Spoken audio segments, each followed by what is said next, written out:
민수기 7장 11절부터 우리 17절까지만 자, 우리 거룩한 리더가 되라 민수기 강의 10번째 말씀 우리 함께 나누도록 하겠습니다. 우리 지난 주일 5일 지났지만 한번 복습해 보겠습니다. 우리 주일날 나눴죠. 자, 민수기 7장 1절을 보시게 되면 모세가 장막 세우기를 끝내고 그것에 기름을 발라 거룩히 구별하고 또 그 모든 기구와 제단과 모든 기물에 기름을 발라 거룩히 구별한 날에 이렇게 기록되어 있습니다. 자, 이게 21세기를 살아가는 우리한테 무슨 의미가 있나? 성막을 세우고 성전 기물에 기름을 발랐다, 거룩히 구별했다. 이게 도대체 나와 오늘 살아가는 나한테 무슨 상관이 있냐? 이렇게 우리가 반문할 수 있는데 구약을 읽는 이유를 제가 히브리서 10장 1절 말씀을 통해 말씀드렸어요. 율법은 장차 올 좋은 일의 그림자다, 모형이다 이런 말씀 나눴어요. 그래서 the law is only a shadow, 그림자라 그랬습니다. 그림자, 모형이라는 거예요. 그러면 우리가 지금 읽고 있는 구약은 장차 올 것에 대한 모형, 그림자이기 때문에 의미가 있다는 뜻인데 그러면 무엇의 모형인가? 이것이 그림자라면 실체는 무엇인가? 자, 그 이야기를 나눴어요. 장막에, 우리 이 지금 7장에 보면 장막, 성막에 대한 이야기들, 그리고 성막 기구에 대한 이야기들이 쭉 나오는데, 이 성막에 들어가는 기본 제목들, 재료들이 어떤 나무라고 했는지 기억나세요? 조각목, 시띠나무다 그랬습니다. 자, 조각목, 우리가 지난주에 사진을 통해서 보여드렸는데, 우리가 눈으로 볼 때는 구부러지고 뒤틀려지고 사실은 목재로서는 하등 가치가 없는 그런 나무인데 그것을 깎고 다듬고 정교하게 만들어서 성막에 쓰여지는 거룩한 기구로 사용하신다는 거예요. 누굴 통해서? 유다 지파의 부살렐과 오홀리압을 통해서 쓰신다는 거예요. 자, 그러니까 3단계를 잘 기억하셔야 됩니다. 뭐냐? 첫 단계 볼품없는 조각목, 시띠나무에 뒤틀려져 있는 조각목이 있는 조각목의 상태. 그런데 그것이 유다 지파의 부살레를 오홀리압을 통해서 성전 기물이 되어지는 단계. 그죠? 그리고 이제 세전 피조물이 되는데 거기서 끝난 게 아니라 거기에 기름을 발라서 거룩히 구별해야 쓰임 받을 수 있는 단계. 요 3단계다. 자, 그래서 제가 앞서 말씀드린 것처럼 구약은 장차 올 것의 모양이고 이게 그림자다. 그랬는데 그럼 이게 뭘 상징하는 거라 그랬어요? 우리의 모습을 상징하는 거다라고 말씀드렸어요. 기억나시죠? 바로 우리에게다. 우리가 광야에 그 뒤틀려지고 구부러진 볼품없는 시띠나무 조각목 같은 존재였다 그 말이에요. 그 구부러지고 뒤틀려지고 볼품없는 정말 죄로 말미암아 우리의 영혼이 우리의 영과 혼이 육체까지 심지어는 뒤틀려지고 굽어있던 그런 존재였는데 놀라운 것은 하나님께서 레바논의 백향목을 택하지 아니하시고 광야 시띠나무 조각목 같은 우리를 택하셨다는 것. 이게 은혜라고 하는 거예요. 자, 그래서 그 광야의 조각목이 유다지파 부살레를 통하여 새로운 피조물로 이 성전 기물로 거듭나는 것처럼 우리도 유다 자손으로 오신 예수 그리스도를 통해서 거듭나게 되었다라고 하는 사실이에요. 할렐루야. 이 그림과 이 그림자 실체를 우리가 지금 경험하는 삶을 살고 있는 거예요. 자, 근데 새로운 피조물이 되었는데 끝이 아니라 그랬어요. 말씀해 보니까 말씀 기록대로 기름 부으심이 있어야 기름을 부어야 구별되고 쓰임 받는다는 거예요. 할렐루야. 의미를 아시겠죠? 자, 시띠나무에게 기름 붓지 않습니다. 조각목에게 기름 붓지 않습니다. 어디에? 성막 기물로 거듭나게 하신 이후에 기름이 부어진다. 자, 제자들 보세요. 볼품없는 정말로 지멋대로 살아가던 어부에 불과했던 조각목에 불과했던 제자들을 하나님이 주님의 말씀으로 부르시고 새로운 존재로 그들을 초청하십니다. 이후에 새로운 존재로 바꾸신 다음에 예수님이 명령하신단 말이에요. 예루살렘 떠나지 마. 언제까지? 성령이 임하실 때까지. 오직 성령이 너에게 임하시면 임할 때만 너희가 내 증인된다. 그래서 성령이 부어져야 되는 거예요. 그래서 광야에 볼품없는 시띠나무 그 조각목을 같은 우리를 예수 믿을 때 거듭나게 하시고 그리고 성령의 기름 부으심으로 구별하시고 놀랍게 쓰시는 거예요. 할렐루야. 그러니까 이런 기름 부심이 없으면, 이 기름 부심의 충만함의 체험이 없으면 의식적인 종교생활을 할 수 있어요. 우리 문제가 뭔가 하나님께 쓰임 받고는 싶어. 근데 구별되고 싶지는 않아.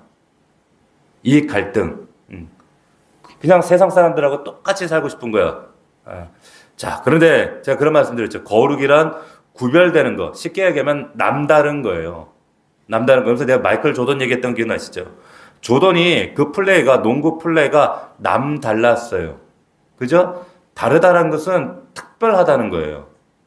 특별해요. 왜 남달라요?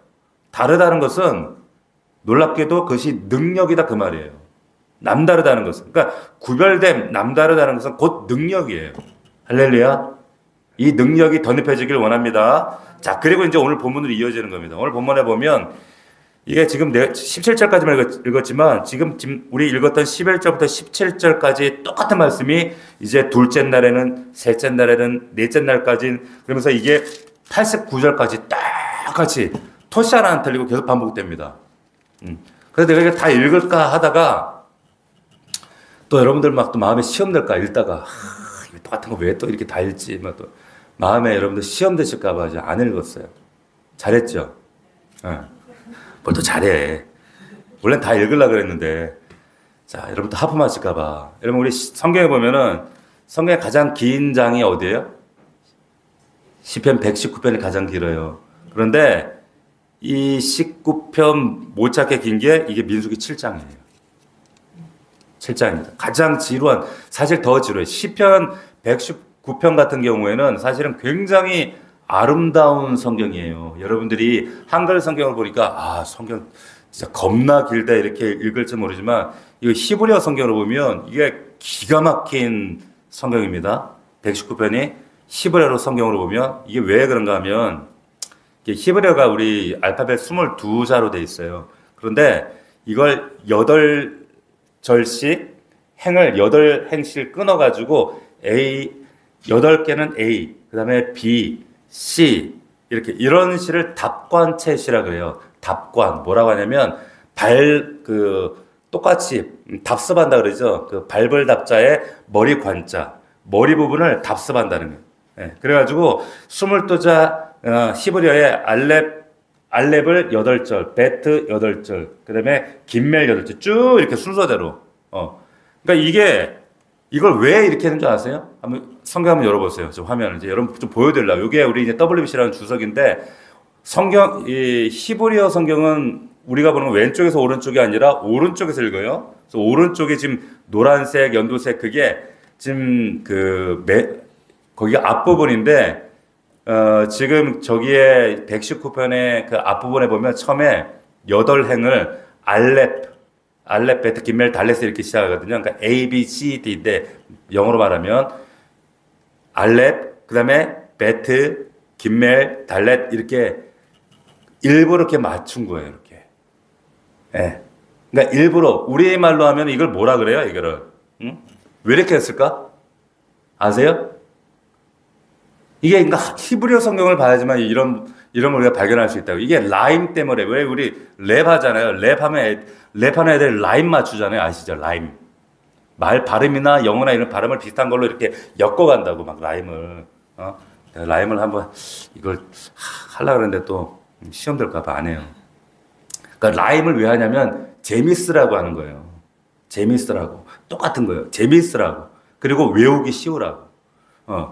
그러니까 이게 얼마나 그래서 이걸 히브리어 성경으로 보면 너무너무 기가 막히지, 119편이.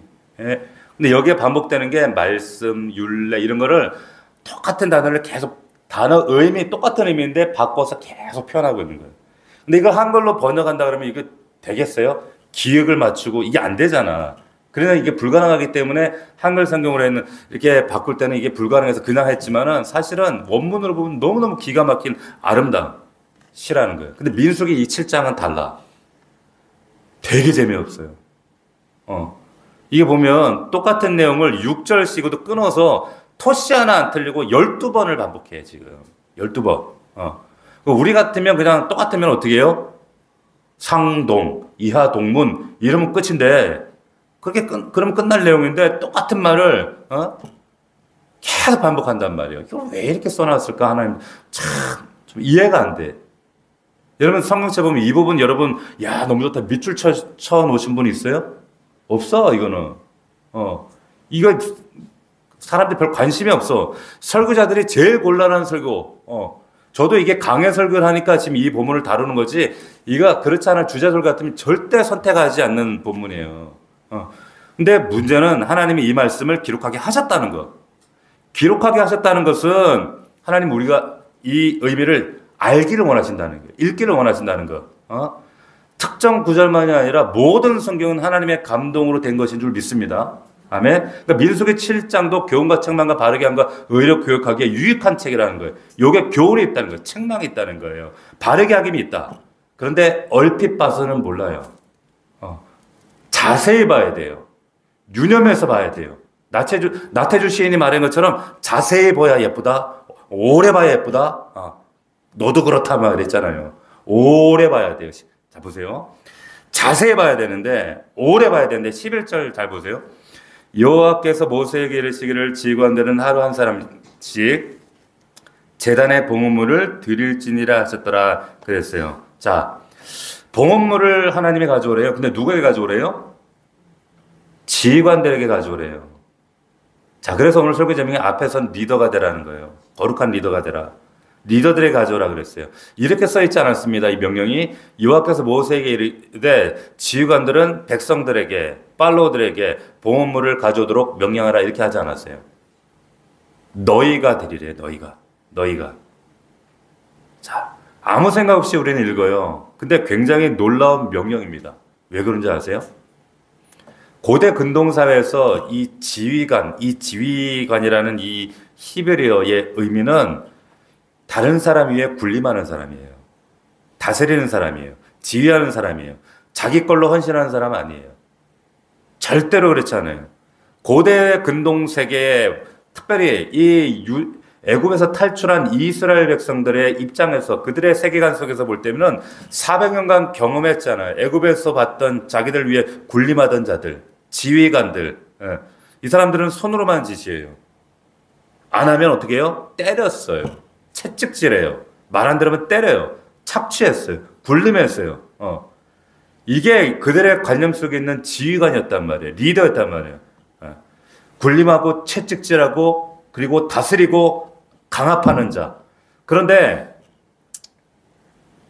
오늘 하나님이 지금 아주 특별하고 이상한 명령을 하시는 거예요. 지금 뭐냐면 지휘관들 너희가 예물을 가져라는 거예요. 너희가. 자, 하나님은 이전에 존재하지 않았던 고대 성경 근동세계에서는 알지 못했던 아주 놀라운 명령을 하시는데 새로운 유형의 리더를 하나님이 세우시는 거예요. 지금 남에게 무엇을 명령하고 군림하고 시키는 리더가 아니라 자기 것을 헌신하는 리더를 하나님이 명령하시는 겁니다. 할렐루야. 이해가 되세요? 이걸 놓치면 안 된다는 거예요. 그러니까 요즘에 우리가 말하는 서번트 리더라는 말이 있어요. 섬기는 리더십을 얘기하는 거예요. 섬기는 식. 자, 이게 얼마나 이게 혁신적인 얘기인지 몰라요. 보십시오. 이 시대가 한참 지나서 신약시대 예수님 당시 때에도 여전히 세상은 그런 시대였어. 군림하는 리더, 억압하는 리더. 그래서 예수님께서 어떤 말씀하셨냐면 예수께서 제자들 불러다가 이르시되 이방인의 집권자들이 그들을 임의로 주관하고 그 고관들이 그들에게 권세를 부린 줄을 너희가 알거니와. 이게 신약시대까지 모습이었다니까. 리더들은 군림하고 억압하는 자들이었어요. 그런데 예수님이 새로운 리더십을 말씀하시는 거예요. 뭐라고 말씀하시는가? 너희 중에는 그렇지 않아야 하나니. 혁명적인 말씀을 그리고 하셔요. 여러분들이 잘 아는 말씀 뭐예요? 인자가 온 것은 섬김을 받으려 함이 아니라 도리어 섬기려 하고 자기 목숨을 많은 사람의 대속물로 주려 함이니라. 가히 혁명적인 얘기를 하는 거예요. 이런 리더가 어디 있어? 지금까지 자기들이 경험했던 세계관 속에는 이런 리더는 없어요.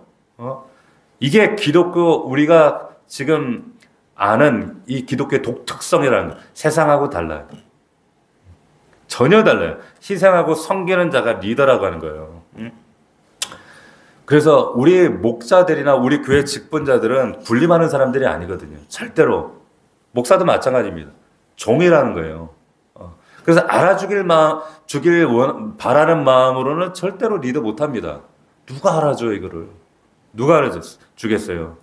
자, 이런 혁명적인 새로운 리더를 하나님이 딱 등장을 시키시는데 이게 민수기 7장. 그 보면은 자, 우리는 아무 생각 없이 읽지만 이게 혁명적인 내용이에요. 민수기 7장이 사실은 군림하는 리더가 아니라 섬기는 리더다. 착취하는 리더가 아니라 자기 것을 희생하는 리더다.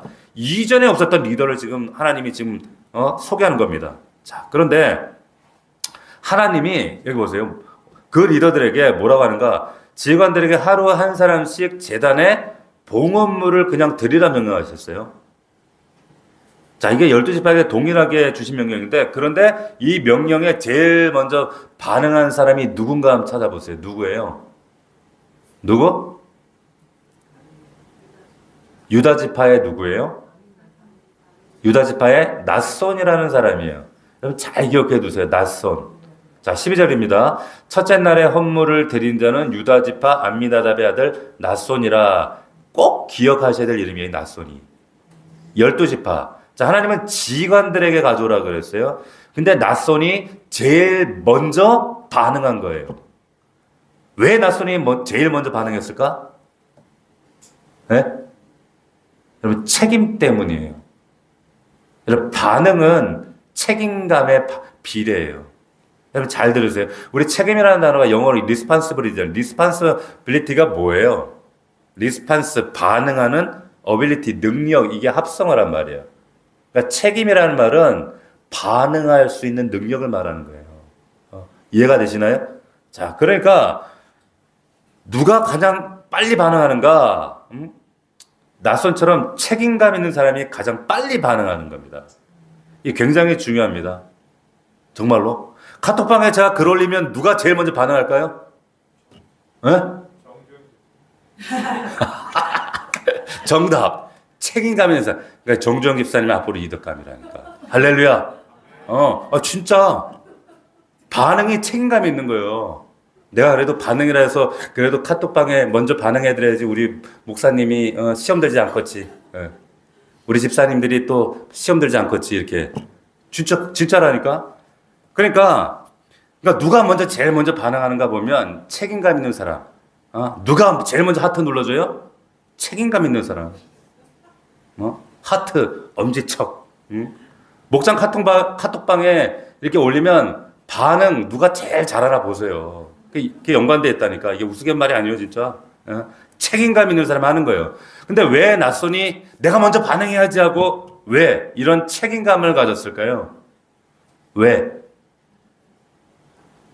자, 우리 화면 보세요. 이거 기억나세요? 저번에 민수기 설명할 때, 이거 우리가 그 민수기가 배치하면서 이제 전진할 때예요. 전진할 때, 저 유다, 이사갈, 스불론, 저 선임 지파가 유다입니다. 저 앞으로, 그리고 법궤를 선도로 해서 이제 행진해 나가요. 요 순서로. 보세요. 유다가 맨 앞입니다. 자. 태어난 순서랑 전혀 상관없이 하나님 저렇게 재편해 버렸어요. 이동할 때 이렇게 이동해요. 놀랍게도 근데 맨 앞에 지금 세 지파가 있는데 유다, 이사갈, 스불론 그 중에 선임 지파가 유다입니다. 왜 낫손이 제일 먼저 책임감을 느꼈는지 아시겠어요? 제일 앞에 서 있는 유다 지파의 낫손 선임 지파이기 때문에 그래요. 선임 지파이기 때문에. 그 자리가 사람을 만든다는 말이 있거든요. 그런 것 같아. 자리가 사람을 저렇게 만드는 것 같기도 해. 자, 유다 지파의 낫손의 헌신은 보세요. 함께 하고 있던 저 이사갈하고 스불론의 헌신까지 이끌어냅니다. 보세요. 여기 둘째 날 누가 드렸을까요? 우리가 일째 날 했죠. 둘째 날 누가 드렸어요? 이사갈이 드려요. 18절 보십시오. 18절. 18절을 보시면 둘째 날에는 이사갈의 지휘관 수알의 아들 느다넬이 헌물을 드렸대요. 기가 막힌 얘기예요. 셋째 날 누가 드렸을까? 스불론이 드려요. 24절 나오죠. 그럼 넷째 날엔 누가 드렸을까? 둘째 줄에 있는 사람이 드려요. 30절에 나와요. 넷째 날은 루벤 자손의 지휘관 나오죠. 자, 무슨 말이냐면 앞에 서 있는 사람이 먼저 헌신하니까 뒤에 있는 사람들이 따라가더라는 거예요. 이게 참 중요해요. 그래서 앞에 선 리더가 참 중요한 게 그래서 그런 거예요. 목자가 움직여야 목원이 움직입니다. 자, 앞에 서 있는 사람 책임감, 먼저 할 책임감이, 그래서 반응 능력을 키워야 될 이유가 여기 있는 거예요. 갑자기 아멘을 안 해요. 아멘? 보세요. 앞서가는 사람의 이 헌신과 섬김이 또 다른 사람들의 기준도 됩니다. 이게 무슨 말이냐면 11절 보시면 하나님이 11절에 뭐라고 했냐면 직원들은 하루 한 사람씩 봉헌물을 가지고 오라 그랬어요. 그냥 가져오라고만 했어요. 뭘 얼마나 어떻게 가져오라 얘기했어요, 안 했어요? 안 했어요. 그런 얘기 안 하셨단 말이에요, 하나님이. 무슨 말이에요? 헌신은 철저히 자원해야 된다는 거예요. 그래서 제가 잘 안 시키는 거예요, 그래서. 자원해서 알아서 하라고. 자원해서. 그러니까 우리가 우리 교회 임직할 때도 뭘 헌물을 따로 내세요, 헌금을 하세요, 뭐 하라고 일치 안 해요. 그냥 자원해서. 자원을 알아서 하는 거예요. 헌신은 자원하는 거예요. 철저히 자원해야 됩니다. 자, 근데 나손이 제일 먼저 엄청 많이 자원해버린단 말이에요. 헌신한단 말이에요. 13절 보세요. 13절부터 보면 뭘 드렸는가? 그의 헌물은 성소의 세겔로 130세겔 무게의 은반 하나와 70세겔 무게의 은발이 하나라. 이 두 그릇은 소재물로 기름 섞은 고운 가루를 채웠고 또 10세겔 무게의 금그릇 하나니라. 이것에는 향을 채웠고 또 번제물로 수송아지 한 마리와 순양 한 마리와 1년의 어린 순양 한 마리며 속죄물로 순염소 한 마리며 화목제물로 소 2마리 순양 5마리와 순염소 5마리 1년 된 어린 순양 5마리와 암미다의 아들 나손의 헌물이었더라. 이게 적어요, 많아요? 많아요. 어마어마한 거예요. 광야 이런 정도의 헌신한다는 건 이건 진짜 엄청난 헌신입니다. 야, 근데 이게 왜 중요한가? 보세요. 이 사람 헌신이 다음 사람의 기준이 돼 버리는 거예요. 둘째 날부터 똑같이 따라해. 똑같다니까. 토시 하나 안 틀려요. 만약 첫날 나손이 가루 2말, 비둘기 한 마리 막 이랬다면, 예? 어떻게 됐을까? 다 따라요, 그렇게. 다 따라한다니까? 그러니까 먼저 헌신하는 사람이 이만큼 하니까 다음 사람 따라하는 거예요. 우리 그런 말 있잖아요. 눈 덮인 들판을 갈 때 함부로 가지 마라. 오늘 걷는 내 발자국이 따라오는 사람, 뒷사람의 이정표가 된다. 이게 누가 했던 말인지 아세요? 조선에 누가 성리학자가 한 말이에요, 이게. 이름이 뭐였더라? 자, 그러니까 리더가 된 사람은 발자국을 조심해야 된다 그 말이에요. 내가 가는 그대로 따라오기 때문에 부모가 믿는 모습 그대로 자녀들 따라와요. 잠시 애들이 좀 사춘기 때 속썩이고 좀 엉뚱한 짓 하고 그래도 괜찮아요. 그런데 부모만큼은 아이들 따라가게 돼 있어요. 울어야 돼요. 따라가게 돼 있어요. 목자의 모습 보고 모원들 따라갑니다. 그래서 헌신은 모방이라는 말이 있어요. 모방이에요. 그래서 나손이 이 이름이 정말 귀한 이름이라는 거예요. 정말 기억할 만한 이름입니다. 자, 제가 이 나손이 좀 궁금해져가지고 막 구글에 검색해 찾아봤거든요. 찾아보니까 왜 찾아봤냐? 제일 앞에서 책임감으로 제일 먼저 하나님 말씀에 반응한 사람이잖아요. 그래서 다른 사람의 헌신을 이끌어냈고 정말 풍성하게 헌신했던 사람이었어요. 이 사람이 맨 앞에 있으니까 얼마나 복받은 거예요.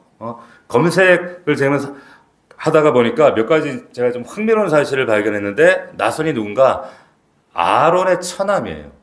아론의 처남. 그래서 출애굽기에 보니까 아론은 암미다답 딸 나손의 누이 엘리사세바를 아내로 맞이했다 이런 말이 있어요. 그러니까 나손의 누이가 이제 아론의 부인이 된 거예요. 이 그림이 이제 그려지죠, 이제. 예. 근데 나손이 아들 낳는데 그 이름이 뭐예요? 살몬. 어디서 많이 들어보지 않았어요? 살몬? 자, 40년 광야 생활하고 여호수아 정탐꾼을 2명을 보내잖아요. 그 둘 중에 한 사람 이름이 살몬이에요. 아시겠습니까? 그 살몬이 그 기생 납하고 결혼해가지고 보아스를 낳는 거야. 룻기에 기록되잖아요. 그 보아스의 후손으로 다윗이 오고 예수 그리스도가 오시는 거예요. 할렐루야. 그래서 나손이 당당하게 마태복음 1장에 딱 기록되잖아요. 아미다답은 나손을 낳고 나손은 살몬을 낳고 살몬은 보아스에게 살몬은 보아스를 낳고 보아스는 룻에게서 오벳을 낳고 기억나시죠? 마태복음 놀랍지 않습니까? 그럼 잘 들으세요. 제일 먼저 아낌없이 헌신한 낫손의 아들 살몬이 제일 먼저 가나안 땅을 밟는 은혜를 하나님 허락하세요. 그리고 당당히 예수 그리스도가 오시는 족보에 그 이름이 기록되는 거예요. 할렐루야. 얼마나 놀라운 축복을 받아요. 정말 기가 막힌 축복을 받잖아요. 자, 그런데 그럼에도 불구하고 여전히 우리가 민수기 7장을 보면 그래도 지루해. 그죠? 우리가 느끼는 불만. 그냥 이하 동문하면 되지. 이하 동문하면 되지. 왜 그런 똑같은 말. 아니, 토시 하나 안 틀린다니까? 89절까지. 예, 너무 지루해요. 한 사람당 6절씩 할애가지고 12번. 토시 하나 안 틀리고 이들이 드린 예물을 이렇게 적어 나오고 있단 말이에요. 하나님이 그렇게 하셨어요. 이 당시에 종이도 없어요. 기록하기도 어렵다면 우리 막 종이로 함부로 버리는 시대지만 이때는 정말 어디에다 기록했는지 모르지만은 기록하기도 어려운 그런 시대인데 하나님이 이 긴 내용을 토시 하나 안 틀리고 다 기록하게 하셨다. 읽으면 솔직히 어떤 생각 들어요? 왜 이렇게 길어 이거? 못하게 똑같은 말 반복해? 알아듣지도 못하는 소리 못하래요? 그런단 말이에요. 그런데 우리 여기서 질문해야 된다. 왜 똑같은 말을 하나님도 우리가 이렇게 반응할까 알면서도 왜 하나님은 똑같이 바친 제물 내용을 12번이나 기록하게 하셨을까? 왜 그랬을까요? 예?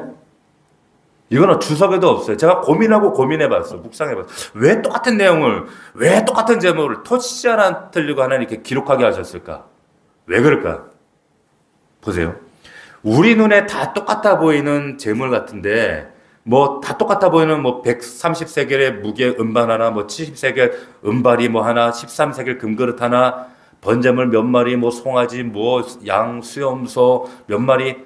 우리 눈에는 다 똑같아 보이는데, 하나님 보시기에는 다 다른 예물이기 때문에 그래요.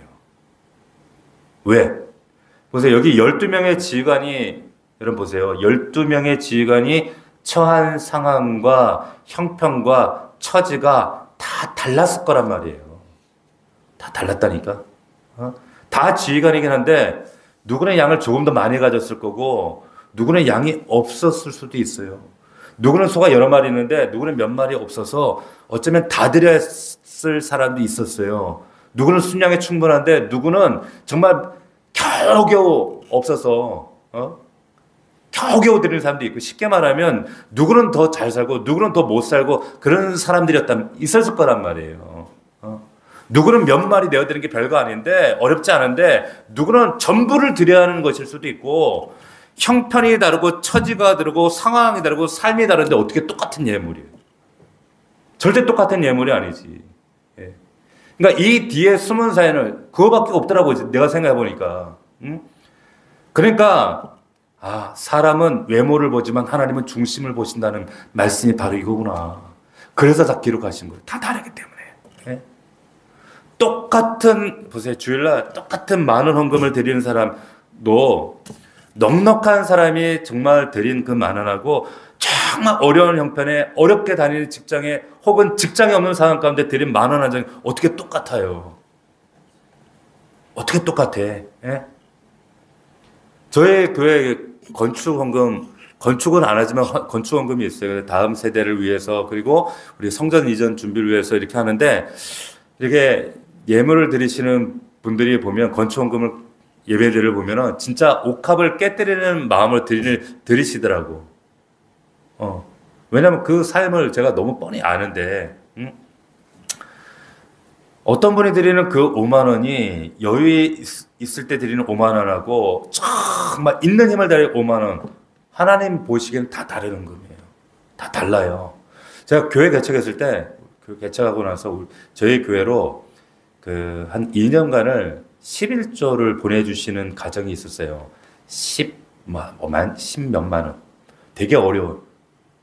광주에서 봉제 공장을 하면서 부부가 어렵게 살았어요. 그런데 그 11조금을 2년 동안 보내시던 분이 있어요. 그분은 이제 처한 상황과 참 삶의 처지를 제가 너무 잘 알기 때문에 그분이 보내준 10만 원이 그냥 10만 원이 아닌 거예요. 아닌 거예요. 하나님도 그러신 게 아닐까 싶은 거죠. 이 본문을 보면서. 우리 눈에는 민수기 7장에 나열된 예물들이 다 똑같은 것 같은데 하나님 보시기에는 다 다른 헌물들이지 않았을까. 이 사실이 깨달아지니까 민수기 7장이 너무 은혜스러운 거예요. 그냥 하나님, 그래서 제가 하나님 감사합니다. 이하 동문으로 처리해 주시지 않으셔서 감사합니다. 그래서 다 기록하셨군요. 하나님이 똑같은 것으로 다 기록하지 않으신다는 거예요. 사람은 결과를 보거든요. 근데 하나님은 그 헌신 뒤에 있는 삶의 내용과 형편을 보시더라고. 야, 하나님 우리를 그냥 이하 동문으로 받지 않으시더라고.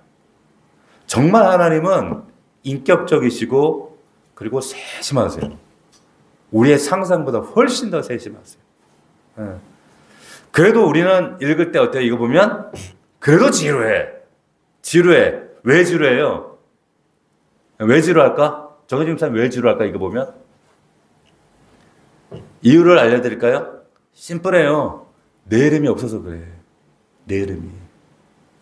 예? 내 이름이 안 나와서 지루한 거예요. 단순합니다. 여기 드린 이 12명 헌신자 이름 가운데 내가 그 중에 하나라면 어떡할까? 지루할까? 내 이름이 언제쯤 나올까? 언제쯤 나올까? 이러지 않겠어요? 영화 그 마지막 보면 엔딩하고 자막이 팍 올라가잖아요. 근데 수많은 엑스트라 조연들하고 막 나올 때, 그 자세히 읽어보는 사람 있어요? 없어. 근데 자세히 읽어보는 사람이 있어. 왜? 지나가는 행인 1 이런 사람들은 내 이름이 언제 나올까 막 흥분하면서 두근거리면서 그거 본단 말이에요. 절대 그 사람이 보면서 지루할까요? 절대 지루하지 않아요. 막 흥분되지. 이해가 되세요? 제 말이? 참여한 사람의 마음은 다르다 그 말입니다. 참여한 사람들. 느헤미야에도 보면 이런 얘기 막 지루하게 나오거든. 여기 읽다가 막 건너뛰고 막 그래. 재미없어. 왜? 내가 한 거 아니거든. 성벽 재건하면서도 헌신하는 사람들. 나중에 이제 천국 가면 민수기 7장에처럼 우리 이름이 기록되는지. 왜냐하면 우리 이름이 생명책에 우리 행위가 기록된다고 분명히 요한계시록에 하나님 말씀하셨거든요. 우리가 어떤 수고했고 어떻게 울었고 어떻게 하나님 앞에 몸부림쳤는지 행위에 다 기록된대요. 기록되니까 나중에 우리 아들 딸들 다 천국에 만나면 와라 와야 내 이름 여기다 봐라 이렇게 뭐 자랑하고 그러지 않겠어요? 이 민수기가 그런 장이에요. 요한계시록 20장에 보면 이런 말씀이 있어요. 또 내가 보니 죽은 자들이 큰 자나 작은 자나 그 모자 앞에 서 있는데 책들이 펴 있고 또 다른 책이 펴져 있으니 생명책이라. 죽은 자들이 자기 행위를 따라 책들에 기록된 대로 심판을 받으니 이랬어요. 책들에 기록된 대로. 우리 행위가 기록되고 있습니다. 할렐루야. 우리 헌신이 기록되고 있어요. 우리 성도들이 하나님 앞에 눈물로 헌신하고 눈물로 하나님께 드리고 눈물로 몸부림쳤다 이런 어려운 상황 가운데 우리의 물질을 드리고 몸을 드리고 이런 것들이 또 이 시간 나와 하나님께 기도했던 모든 것 하나님께서 나나같이 다 기도하고 계시다는 거예요. 그 하나님의 은혜를 우리가 잊지 않았으면 좋겠습니다. 근데 이런 말씀을 보면 이거 뭐처럼 이렇게 다 드려? 이거 뭐 하는 거요? 우리가 이 말씀의 배경과 의미를 알면 이게 민수기 7장에 절대로 지루한 장이 아니라니까요. 아까워 이게? 내가 한 것도 아닌데? 이 자기가 한 것도 아닌데 또 아깝다는 사람이 또 이런 헌신을 보고 가룟 유다가 그랬어요. 가룟 유다가 남이 하는 헌신이 아깝대. 지가 한 것도 아닌데.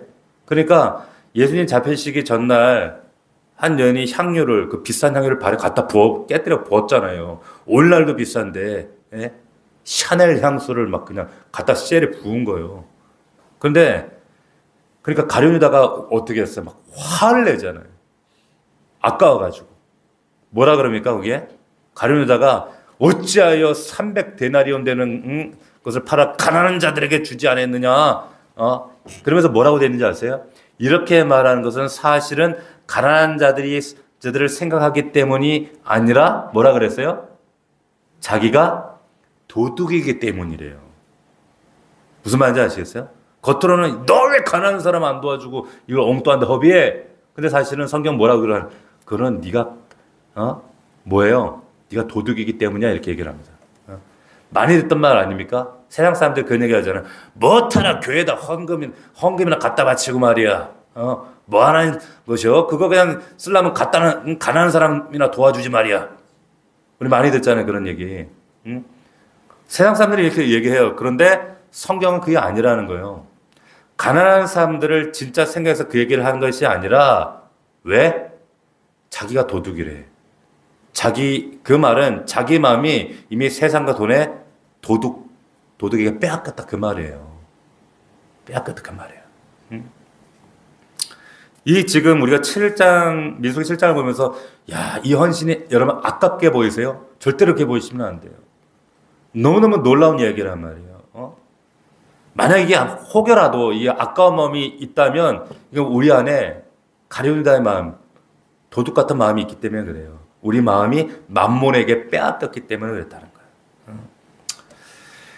자, 말씀을 맺겠습니다. 우리가 하나님 앞에 헌신한다. 특별히 우리가 우리의 그 헌금을 하나님 앞에 드린다라고 하는 것은, 세상 사람들은 스스로 자기가 섬긴다고 하는 그 돈을 끌어다가 하나님께 바치는 게 헌금 행위인데, 이거는 엄청난 영적 행위거든요. 그런데 이 행위를 한다? 이건 하나님 앞에 정말 쉽지 않은 고백입니다. 정말 쉽지 않은 고백이에요. 오늘 이 말씀 통해서 우리가 다시 한번 하나님께 헌신하는 그런 결단이 있었으면 좋겠고, 이 민수기 7장의 이 놀라운 헌신의 고백이 우리 모두의 고백이 되기를 원합니다.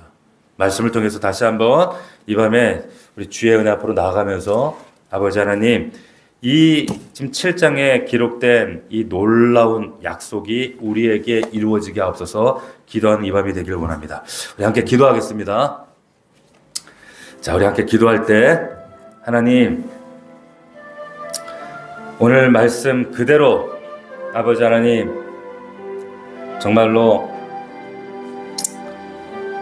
생명책에 기록된 그 하나님 앞에의 헌신이 기록들이 우리의 평생에 하나님 앞에 또한 기록될 수 있을 만큼의 진실한 고백이 될 수 있도록 역사하여 주시옵소서.